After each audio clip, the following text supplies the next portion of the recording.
किसी ज़माने में एक चोर था। वो एक बादशाह के महल में चोरी करने के इरादे से गया। रात का वक्त था और महल के एक कमरे से बादशाह और उसकी बीवी की गुफ्तगू की आवाज़ आ रही थी। वो खड़े होकर सुनने लगा।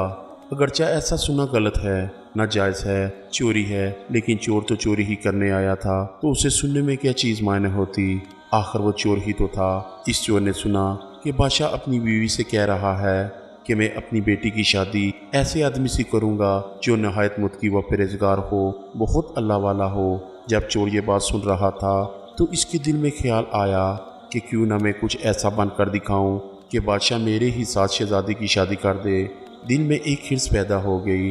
अब वो चोरी करना तो भूल गया, लेकिन धोखा देने पर उतर आया और घर जाकर बहुत देर तक सोचने लगा कि किस तरह मैं इस बात में कामयाब हो सकता हूँ। फिर एक तदाबीर इसकी समझ में आई कि बादशाह के महल के करीब एक मस्जिद है। इसमें जाकर बुजुर्गाना लिबास पहनकर और इनकी वज़ाकता अख्तियार करके वहाँ दिन रात इबादत में मशगूल होकर बैठ जाऊँ तो शायद ये बात बादशाह तक ज़रूर पहुँचेगी कि कोई आदमी यहाँ ऐसा मुत्की व परहेजगार है जो दिन रात अल्लाह की इबादत में मसरूफ़ है। तो हो सकता है कि बादशाह की निगाह मेरे ऊपर पड़ जाए और मैं शहजादी से शादी के लिए चुन लिया जाऊँ। ये इस चोर का एक नहायत हकीर और जलील दुनियावी मकसद था जिसके लिए इसने ये इरादा किया।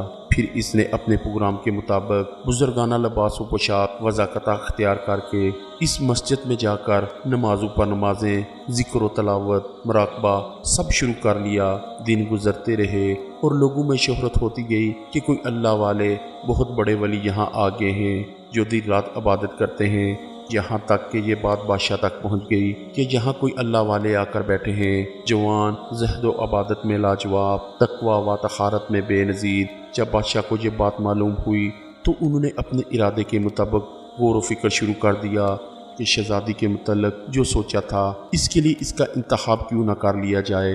बादशाह ने इस सिलसिले में गुफ्तगू के लिए अपने वज़ीर को भेजा। वज़ीर इस शख्स के पास मस्जिद पहुंचा और बाअदब होकर इससे कहा कि मैं आपकी खिदमत आलिया में बादशाह की तरफ से एक पैगाम लेकर आया हूँ। इसने पूछा कि क्या पैगाम है।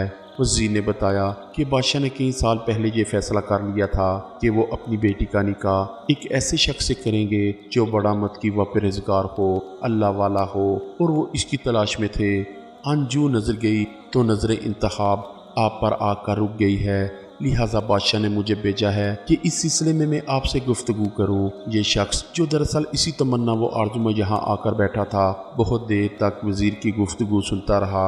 इसके बाद इसकी आंखों से जारी हो गए। वज़ीर ने पूछा कि क्या बात है, तो कहने लगा कि आज जो पैगाम लेकर आप आए हैं ये पैगाम मुझे मंजूर नहीं है।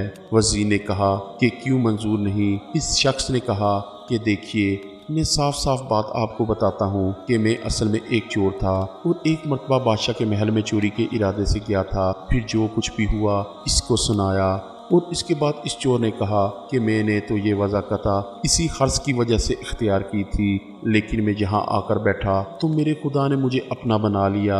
अब बस इसके बाद मुझे और किसी की ज़रूरत नहीं, मेरे लिए मेरा खुदा ही काफ़ी है। बेशक जब इबादत हो जाए, नमाज हो जाए, ज़िक्र हो जाए और हमारी दीगर इबादतें वाकई इबादतें हो जाएं, तो बेशक ये नमाजें और इबादतें इंसान को बुराइयों से रोकती हैं। सुभान अल्लाह। प्यारे दोस्तों, अगर ये वीडियो पसंद आए तो प्लीज़ कमेंट्स में अपनी राय ज़रूर दीजिएगा और मेरे इस चैनल को सब्सक्राइब और लाइक ज़रूर कीजिएगा। मिलते हैं अगली वीडियो में, तब तक के लिए इजाज़त दीजिए। खुदा हाफिज़।